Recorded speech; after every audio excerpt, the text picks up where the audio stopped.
السلام عليكم ورحمة الله وبركاته. الحمد لله والصلاة والسلام على رسول الله ورصحبه أجمعين. I welcome you all back to another Hadatha my series with Sheikh Salem Taweel, Hafidahullah Ta'ala. In today's Hadatha my series, a very sensitive topic again.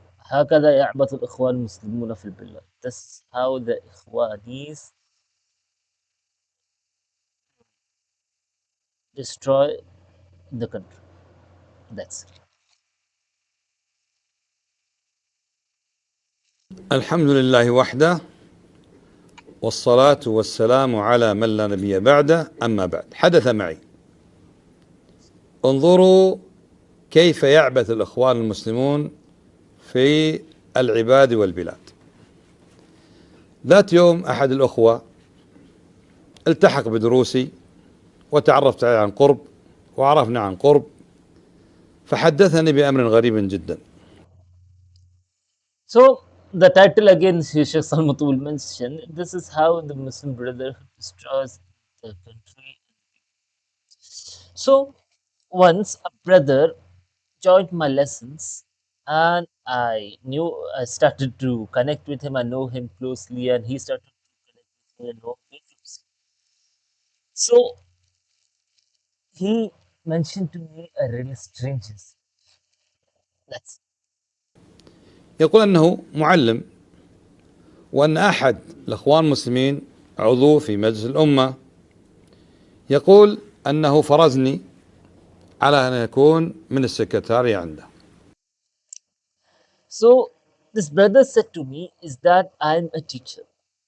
So one of the members of the parliament, of course, Kuwaiti parliament, that is, Adu Majlis al Ummah, he said, uh, he reached out, like, he screened him for being a secretary for him. After that, what happened? Let's see. هذا الإخواني من الإخوان المسلمين من المعارضة. Now, this representative, to be specific, or this parliamentarian was Ikhwani. Specifically, he was from the opposition, معارضة. اللي يتكلم عن الحكومة وأيد الثورات وإلى آخره،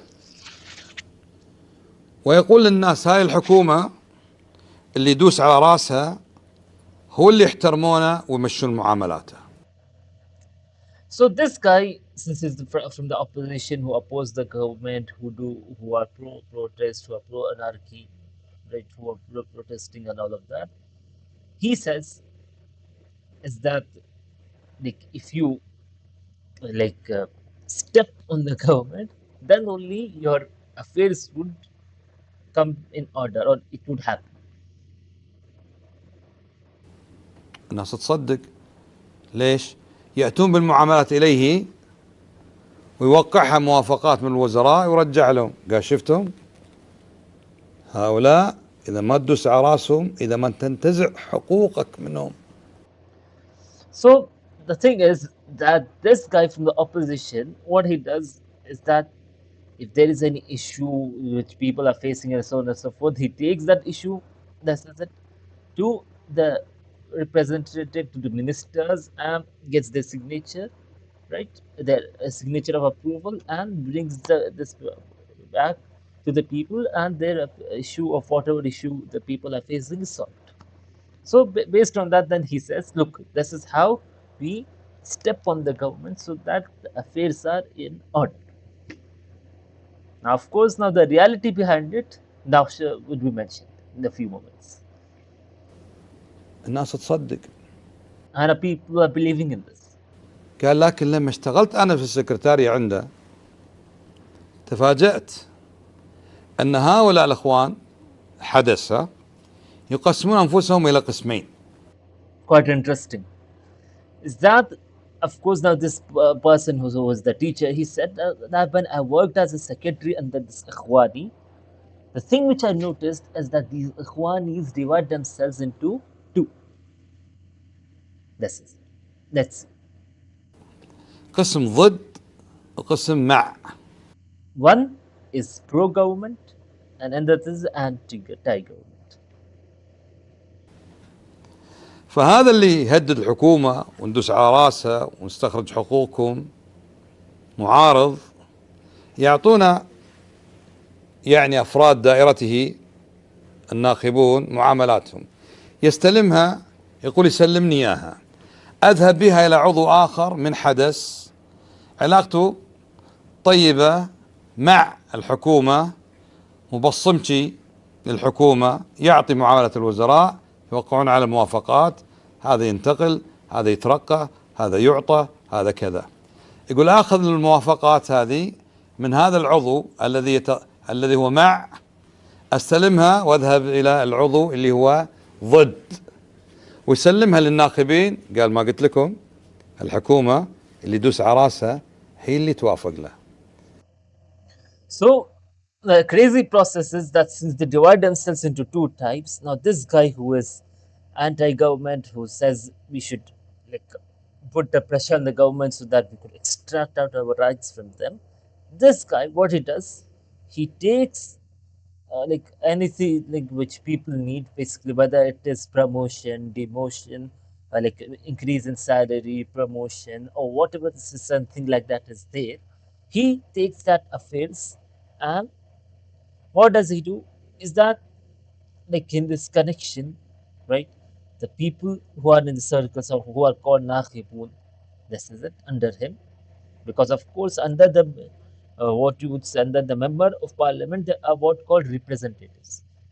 So he with the along with these representatives goes to another member, another parliamentarian who is also Ikhwani, but he is pro-government. So he reached this anti-government guy. He both of them Ikhwani. So the anti-government guy goes to the pro-government Ikhwani guy. That's it, and reaches out to him and like from him gets the signature of the ministers. That look, this person is promoted, that person is gets more salary and XYZ, and then takes that signatures right from this pro government guy takes all of those signatures and passes it back to the one who is anti-government. And once this anti-government guy gets those like approvals, he shows it to his representatives, like the ones who are under the representatives. Look, this is how you like put pressure on the government and get your rights in this way. That means they what now this process is called the process of lobbying, by the way. Of course, now Sheikh Salem will mention it and relate it to America. Because right, one of the things right which I believe even the people upon the way of the Salaf are weak is the process of lobbying. Of course, now the Ikhwanis and the Jews, all of them, they use lobbying for their own evil intent and purposes. But of course, as who are upon the way of the Salaf, right, we also should do something like that. And I know people out there who are working towards this, but of course, due to uh, like some reasons, right, I like I have kept their names and what they are doing hidden. This even I myself, I do not have anything to do with them in the public life. Even privately, also, I'm not in touch with them much as of now due to the fact that they would be like online like character assassination against me. So anyhow, continuing with what Sheikh Salmatul would say. والقطو ما يخاف الا من خناقه. طبعا عشان افسر لكم بالكويتي، القطو يعني القط معروف، ما يخاف الا من خناقه يعني اللي يخنق القط من هنا يستسلم له القط. فهذا الحدثي المعارض يشبه الحكومة بالقط اللي إذا خنقته استجاب لك. So this guy who was from the opposition, this Hadathi guy or the Khwani, right? He compares the government with the cat, and of course, like the Kuwaiti example which Sheikh Salom Taweel mentioned, right? Of course, again I will play it for you guys. There's no doubt. يستسلم له القط، ما يخاف إلا من خناقة يعني القط يعني القط معروف، يعني فسفق له. والقطو ما يخاف إلا من خناقة. That's it. والقطو لا خافوا إلا من خناقة. So of course, then Sheikh Salmut will translate that even for the ones who are outside Kuwait, because even the Arabs also are not aware about this specific Kuwaiti parable. Is that the cat is not doesn't fear except from the one who holds it from behind, as in from the neck behind.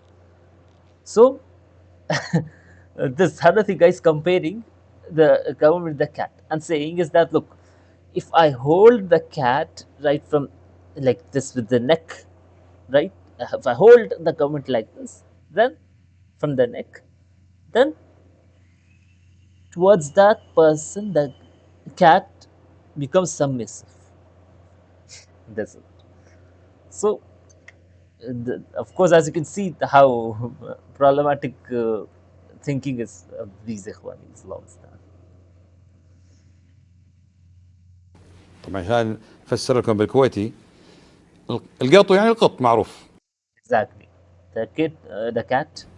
ما يخاف إلا من خناقة، يعني اللي يخنق القط من هنا يستسلم له القط. فهذا الحدثي المعارض يشبه الحكومة بالقط اللي إذا خنقته استجاب لك. That's it. If you hold the cat by its neck, then it will respond to you. It will be in under your control. ولم يحصل على هذه الموافقات والتوقيعات إلا بهذا الطريقة الخسيسة، يظهر هو ضد والثاني مع، وينسقون هذا التنسيق حتى يكسبوا أكبر قدر من الناخبين ومن الناس. This is it. Now the way which they do, right? This is like they are. This is called lobbying. This now, of course, now here the way which they do it, right? It is very clear is that they're like showing themselves as if they are anti-government, and at the same time there is another basically guy on the other opposite side. This is it. So both of them are Ikhwani. So now they do this in order to do what? In order to gather as much as representatives, as much as people's confidence in them. This. هذا الخبث الإخواني يذكرني بالطريقة اليهودية. This is.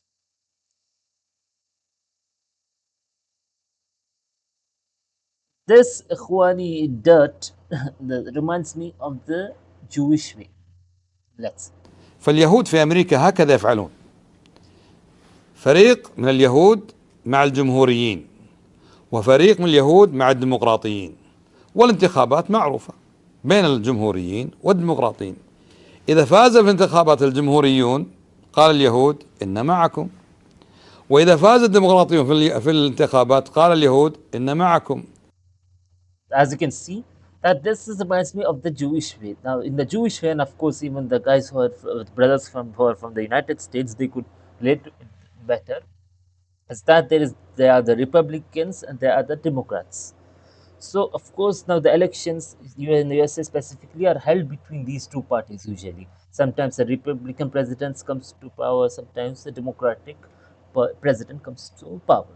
So the Jews, they divide themselves into both of these parties. Like one of them, like some of them are in the Republican side, you will find, and some of them you'll find in the what you would say in the Democratic side. So when the Democrats win, these Jews would say we are with you, and when the Republicans win, they would say we are with you. In short, they like of course now as per what Sheikh Salmatul mentioned is that these Jews do not have one like straight political ideology. They are in both the sides. This is juggling in between both the sides. This is it.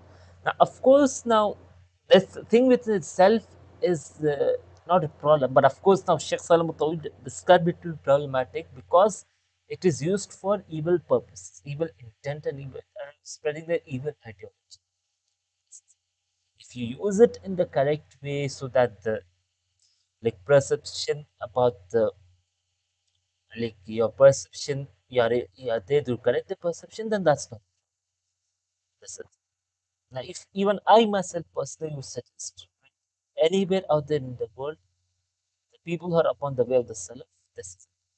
Of course, I'm not saying the ulama, tullabul ilm should indulge themselves into this. Of course, they should be far away from politics, because of course there is a clear-cut saying of Sheikh Albani that from the religions that you leave politics, from the politics that you leave politics, 100%. But of course, the ones who have expertise in these issues and they are upon the way of the Salaf, then they should just definitely do something like this so that the perception about the Salafiyah and of course about Islam, Salafiyah is clear and vivid and of course given in the best way possible to the people out there. فهذا الانقسام اليهودي هو ذاته يقوم به الإخوان المسلمون، وكذلك أتباع المرشد الأعلى. هذان الحزبان الباطنيان أتباع الحزب، أتباع المرشد الأعلى وأتباع المرشد العام، هكذا يعبثون في البلاد والعباد. So Sheikh Salem says is that in this similar manner, the ones who follow the Murshid al-A'la, that means the ones who are the Iranians, the Rafida, and Murshid and the ones who follow Murshid al-Am, that means the Ikhwanis, both of them are secret sects, Hizbani Batiniya. Secret sects as in they keep their Aqidah hidden. And they apply this way of lobbying. And of course, in this way, they destroy the countries. Of course, specific Muslim countries. Yes. ينقسمون ويدخلون في كل مفاصل الدولة. إن أردت من يعارض فعندهم المعارض، وإن أردت الموالي فعندهم الموالي، إن أردت ذا اللسان الطويل اللي يقول أدوس على الحكومة ودوس على راسها عندهم، وإذا أردت واحد آخر مبصمتي ويقول طال عمرك وطال عمرك وياخذ توقيعات عندهم، حتى سيطروا على العباد والبلاد. كفانا الله عز وجل شرهم. والآن نحن في عهد جديد، قد كشفت هذه أمورهم، فتعاونوا مع ولاة الأمر حتى نقضي عن هذا الفساد.